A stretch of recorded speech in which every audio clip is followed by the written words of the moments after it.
Bueno, si nos paramos a pensar un segundo, desde el café que nos tomamos por la mañana hasta el mismísimo aire que respiramos, resulta que vivimos rodeados de mezclas. ¿Pero qué son exactamente desde un punto de vista químico? Pues en los próximos minutos vamos a meternos de lleno a desgranar la ciencia que hay detrás de todo esto, y es mucho más fascinante de lo que suena. A ver, a simple vista parece que no tienen nada que ver, ¿verdad? Agua, aire, acero, son cosas súper distintas. Pero la clave, lo que los une a todos, es la química. Resulta que todos son ejemplos de mezclas, y cuando terminemos este repaso va a quedar clarísimo por qué. Venga, vamos al lío. Para poder entender el mundo, la materia que nos rodea, lo primerísimo que hacen en química es clasificar, poner orden. Es básicamente como crear un mapa para no acabar perdiéndose en un jaleo de sustancias. Y aquí tenemos este mapa. El punto de partida es la materia, todo, ¿vale? Y la primera gran bifurcación, la primera pregunta que nos hacemos es, ¿su apariencia es uniforme? O sea, ¿lo vemos todo igual, todo liso, por así decirlo? Si la respuesta es no, como, no sé, en una encimera de granito donde se ven los diferentes minerales, pues eso es un sistema heterogéneo. Pero si la respuesta es que sí, que todo parece igualito, como en el agua o el aire, entonces hablamos de un sistema homogéneo. Y a partir de ahí, el camino se vuelve a dividir. Nos vamos a centrar en la rama de las mezclas, que es lo que nos interesa hoy.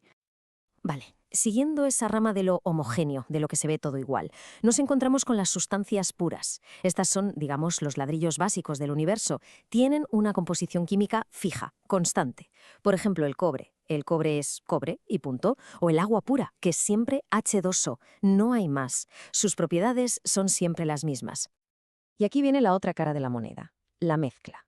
¿Qué pasa si juntamos varias de esas sustancias puras?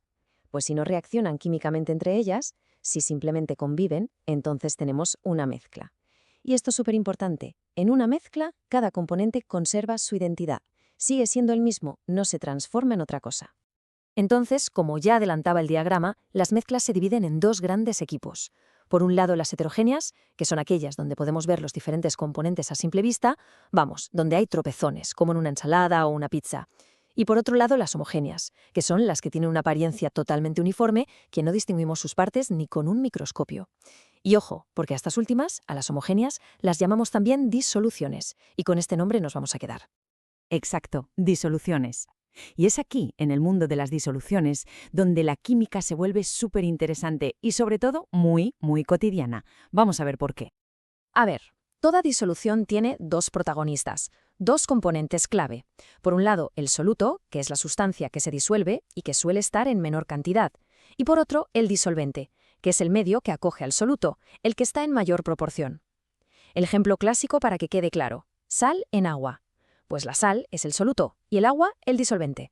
Facilísimo, ¿verdad? Y ahora, mucho ojo con esta tabla porque esto rompe un mito que tenemos casi todos. Solemos pensar que una disolución es siempre algo sólido que echamos en un líquido, ¿a que sí? Pues no, para nada. Fijémonos en los ejemplos. El aire que respiramos es una disolución de un gas en otro gas. El agua con gas es un gas en un líquido. Y lo más sorprendente, el acero, una aleación, es en realidad una disolución de un sólido en otro sólido. Es que la química está de verdad por todas partes. Vale, ya sabemos que es una disolución, pero con eso no nos vale. Es solo el primer paso. Para que esto sea útil de verdad, sobre todo en ciencia o en la industria, necesitamos saber cuánto soluto hay exactamente en esa mezcla, es decir, necesitamos medir su concentración. Y esta imagen es perfecta para entenderlo, es súper visual. A la izquierda tenemos una disolución que llamamos diluida. ¿Qué vemos? Pues poquitas partículas de soluto flotando por ahí. A la derecha, en cambio, tenemos una disolución concentrada. El recipiente es igual, la cantidad de disolvente es la misma, pero está a tope de partículas de soluto. La única diferencia, como se ve, es la proporción, la cantidad. O sea que, en resumen, la concentración es como la receta de nuestra disolución. Nos dice exactamente cuánto soluto hay en una cantidad determinada de disolvente o de disolución total. Es la potencia de la mezcla, por decirlo de alguna manera. Y claro, este dato es absolutamente fundamental, ya sea en un laboratorio, en una farmacia o en una fábrica de refrescos.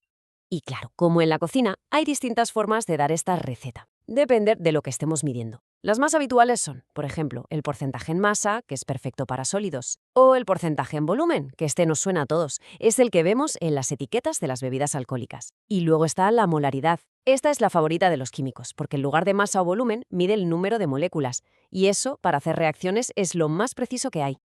Y para que veamos que esto de la concentración no es ninguna tontería teórica, aquí tenemos un ejemplo muy real.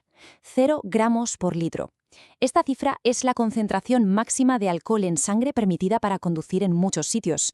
Es una medida de concentración pura y dura, que tiene unas implicaciones legales y de seguridad enormes. Bueno, y ahora llegamos a una de las partes más alucinantes de todo esto. Podríamos decir que es casi magia, pero no, es pura química. Resulta que el simple hecho de añadir un soluto, cualquier soluto, a un disolvente cambia por completo las propiedades físicas de ese líquido, y lo mejor es que lo hace de formas totalmente predecibles. A este fenómeno se le conoce como propiedades coligativas. Y aquí viene lo más importante, la clave de todo. Da igual lo que echemos.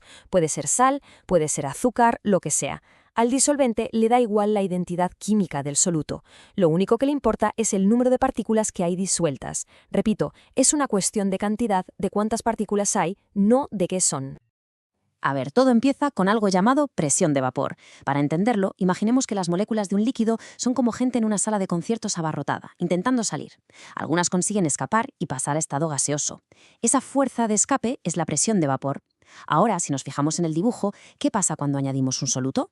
Pues que sus partículas son como seguritas grandotes que se ponen en medio de las puertas de salida, bloquean el paso.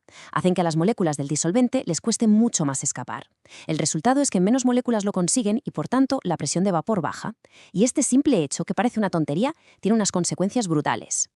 Y aquí vemos esas consecuencias. A ver, si a las moléculas les cuesta más escapar, si hemos bajado la presión de vapor, ¿qué tenemos que hacer para que hiervan? Pues darles más caña, más energía, o sea, más calor. Por eso el punto de ebullición de la disolución es más alto que el del disolvente puro. Y lo mismo pasa al revés. Para congelarlas, para que se queden quietas y ordenadas, necesitamos quitarles más energía, enfriarlas más. Por eso el punto de congelación baja. Y este es, ni más ni menos, el motivo por el que se echa sal en las carreteras en invierno. No es para derretir el hielo, es para bajar su punto de congelación y que necesite hacer mucho más frío para formarse. Y esto nos lleva a la ósmosis, un fenómeno que es literalmente vital.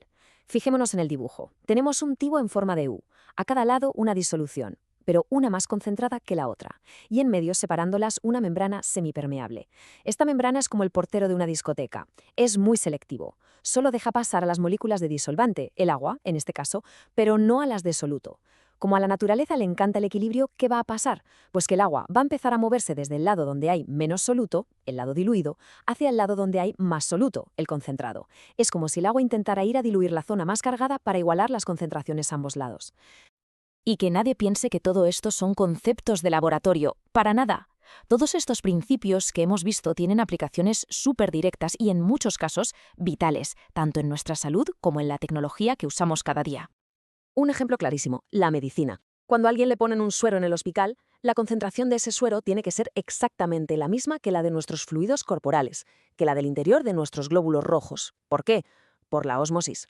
Si el suero fuera menos concentrado, el agua entraría a lo bestia en las células hasta hacerlas estallar. Y si fuera más concentrado, les robaría el agua, las deshidrataría, hasta que se quedaran como una pasa. Así que sí, acertar con la concentración es literalmente un asunto de vida o muerte. Y otro ejemplo que salva millones de vidas, la diálisis renal. Es básicamente ósmosis a lo grande. La sangre del paciente, que está llena de productos de desecho, o sea, muy concentrada en basura, se hace pasar por un lado de una membrana. Al otro lado se pone un líquido de diálisis que está limpísimo, sin desechos. Por pura diferencia de concentración, todos esos desechos tóxicos se mueven de forma natural desde la sangre, donde sobran, hacia el líquido limpiador, dejando la sangre purificada. Es una maravilla.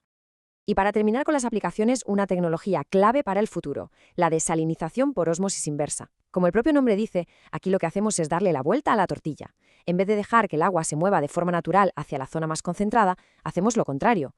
Aplicamos una presión externa brutal, más fuerte que la presión de la ósmosis, y obligamos a las moléculas de agua a moverse en la dirección contraria, desde el lado del agua de mar, que está súper concentrada en sal, hacia el lado del agua pura, atravesando la membrana y dejando todas las sales atrás.